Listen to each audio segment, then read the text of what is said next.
বিহু সমাজৰ আমি অনুষ্ঠিত কৰিলোঁ।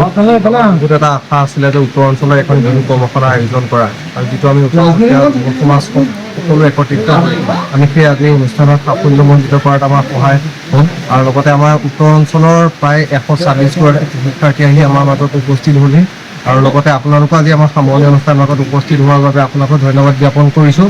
অনাগত দিনতো বিহুৰ লগত উত্তৰ অঞ্চলৰ সকলো শিশু আমি গুৰুত্ব কৰি ৰখাৰ আমাৰ প্ৰতিশ্ৰুতি দিছোঁ উত্তৰ চুতীয়া যুৱ সমাজৰ ফালৰ পৰা।